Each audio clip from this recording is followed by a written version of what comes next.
Happy Friday, Sooner Nation. Today we got to talk about some stuff going on the recruiting trail and what should be expected for Oklahoma because we got official visit season approaching quickly. And you're going to have guys on campus throughout the month of April for the spring game and just other random dates because, guys, we got to start trying to get this thing narrowed down. A lot of kids are going to want to make their decisions in the summer. And today we got to talk about a couple of 4-star prospects and a 5-star prospect that Oklahoma appears to be in good position for, but he doesn't have an official visit set up with Oklahoma just yet. Before we dive into it, guys, I need to hear from y'all. So make sure you're joining the discussion, jumping down in the comments below, giving me your thoughts. Ultimately, who is the one prospect that you want to see Oklahoma land in this class? I know it's a 5-star, but I want to hear which one you guys think it's going to be. All right. I think we got to start off with, let's start off with the safety room today because this is an intriguing room, and it's something that we've talked about a couple times in the Discord. But who's going to be the takes for Oklahoma? And does Oklahoma take 3 safeties? Do they only take 2? And who would the 2 be? Because right now, you're in pursuit of a 5-star safety in Jonah Williams. And if you all remember, a couple months ago, we saw some crystal balls and predictions really flow in. And then you kind of heard things were sour because of the predictions. Now, Jonah Williams, a 5-star prospect out of Galveston, Texas, has been predicted by Mike Roach. He's been predicted by Steve Wiltfong. I believe Josh McQuistion had put something in for him. I believe Texas A&M Insiders had put something in. There's a couple of people that think Jonah Williams will end up at Oklahoma. And, I mean, there's a good reason to believe that. 3 unofficial visits to Oklahoma, maybe 4. I don't think one might be logged on here, so maybe 3 to 4 times. Now, he's been to Texas coming up here on the 6th of April, will be his 4th time. He's been to Oregon twice. He already has an official visit set up there. The same date that Oklahoma is going to be hosting their Champ U barbecue. He'll be at Ohio State the week before, and he's been there twice. And Ohio State has a pretty interesting pitch to Jonah Williams because Ohio State, I mean, they produce really good DBs, and that room is really stacked. And he could go play with a guy like Devin Sanchez, and that's going to be an elite backfield. Then you look at LSU, who widely holds themselves as DBU. They also have an official visit set up with him on June 7th. The lone mix out here, Oklahoma does not have an official visit yet. Yet Oklahoma holds all of the predictions for Jonah Williams. So, as it does every year, let the 5-star drama begin. Because you can't get through a recruiting cycle and be in a good spot with the 5-star and there not be any drama unless it's PJ Adebayor. But Jonah Williams, the guy that's got 33 total offers, again, his services are going to be wanted by teams across the country. The big thing with Jonah Williams is he's a 2-sport athlete. He wants to play baseball. So, what schools that are currently getting official visits are decent at baseball and can provide that pitch? You look at 3. I look at Oregon, LSU, and Oklahoma. Now, if Texas gets an official visit on that list as well, you can add Texas in there. But right now, I look at 3 schools that are going to cause Oklahoma the most havoc. LSU probably being the best or the biggest one because they're pretty competitive in baseball every single year.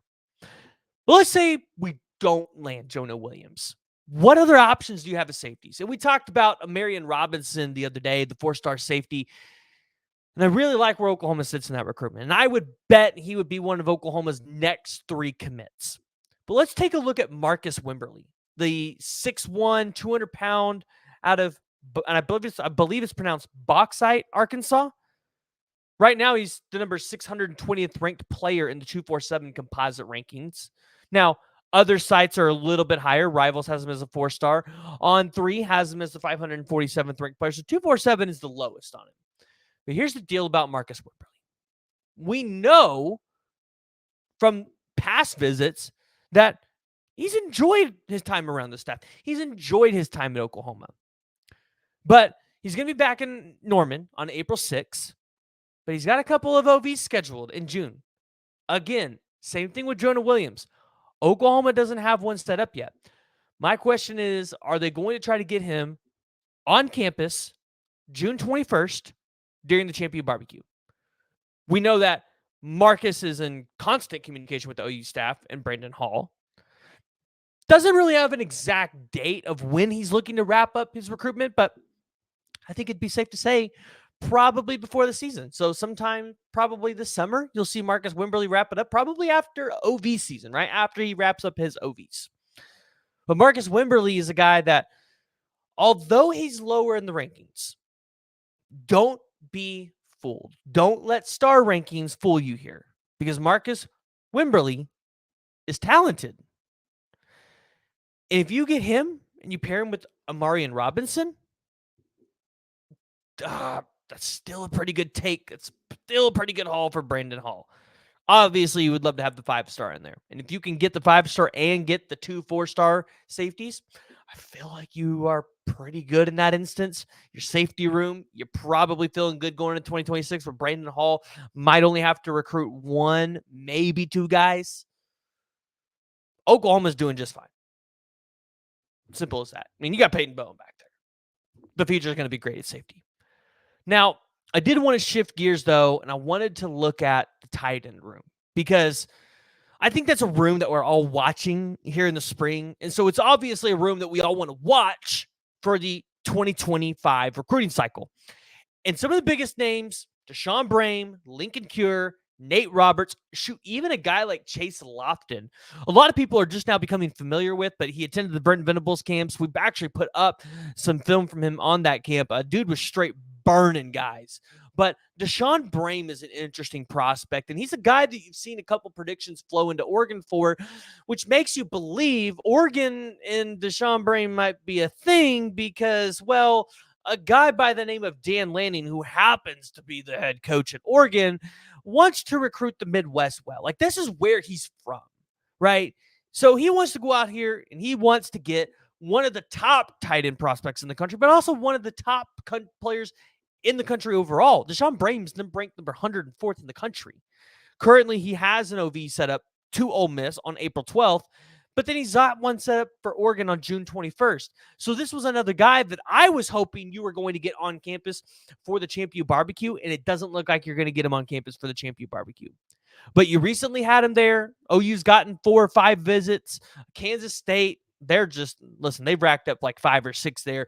Oregon's got 2, but remember, they've got a 3rd one on the way, and it's going to be an official visit. So, weird thing is, Ole Miss, they're getting an official visit, yet they ain't got any unofficials, at least any unofficial visits that have been logged. Now, I look at some of the other tight end prospects for Oklahoma. And probably the biggest name is Nate Roberts, because Nate Roberts is from Oklahoma. This is the one a lot of OU fans, even if you're a casual in the recruiting space, you know who Nate Roberts is. He's got an official visit set up to be here on the Champion Barbecue. But homie going to be at LSU too on the 27th with Deshaun Brame. Like, what is old Kiffin selling out there at Ole Miss? I get it. Ole Miss got a great atmosphere, hotty toddy or whatever they call it, right? Toddy hotty, I don't know. It's LSU. They're weird. Lane Kiffin must be selling something in the Kool-Aid, because he's got 2 top 100 prospects and tight ends showing up on the same official visit. And did we not expect to get 2 guys like this? I mean, I don't know. It's a little weird for me, but Nate Roberts, a lot of people are expecting that to be a commitment in favor of Ohio State. He's actually, so after Ole Miss on April 27th, he'll be going to Penn State on May 31st. Then he'll be going to Ohio State on June 7th, Oregon on June 14th, and then he'll be wrapping it up. Oklahoma is going to get the final crack, or what seems to be the final crack, because I'm not sure if recruits get more than 5 OVs if they take more during the season, but OU is going to get the last crack here. As of right now, I still expect it to be an Ohio State commitment, but you watch to see, does he actually sign with Ohio State or does it flip to Oklahoma, right? At the end of the day, Oklahoma is still probably the most likely team to end up with him signing. Ohio State's just most likely to end up with the commitment in the coming future. Lincoln Cure, you obviously want to land a 5-star because I think that's where he's sitting right now, is in 5-star territory. But Chase Lofton is not anybody that you want to ignore. I mean, I get it. People are going to look at the star rankings and say, whoa, 3-star you. I'm telling you, Chase Lofton, if you get, let's just say you get Nate Roberts and Chase Lofton, that is a really good tight end haul for 2025. And then you got to take a look at the offensive line, because a lot of people have had questions around, hey, like, are we still in it for Fasusi? You got Ty Haywood in Alabama apparently being a thing, especially after Caden Proctor entered the transfer portal from Iowa after leaving Alabama to go back to Iowa. Like, so Ty Haywood, Alabama a thing. Then you got Fasusi in Texas supposedly being a thing. And then you've got Lamont Rogers and Mizzou doing whatever they want to do because, you know, Mizzou just wants to throw out massive NIL dollars to recruits. But here's the deal. I don't think Oklahoma is in as bad of a spot as a lot of people think. Here's the deal, guys. I still think at the end of the day, Oklahoma is going to get Michael Fasusi. And I'm not as brought up to speed on the Ty Haywood recruitment, but every time I talk to people about Ty Haywood, man, that sounds like Oklahoma's going to get that. And I don't think you really have to worry about Alabama as much as some people talk about. Michael Fasusi in Texas, you've heard the stuff about family like in Texas. Obviously, Fasusi has talked a little bit more about Texas in the recent, but we do know that Michael Fasusi was taking visits to other schools not named Oklahoma because he had been to Oklahoma so much. It was kind of like you were neglecting the other schools. And so you kind of got to do your due diligence here. And you've got to make sure that you see all the other schools and make sure you're making the right decision.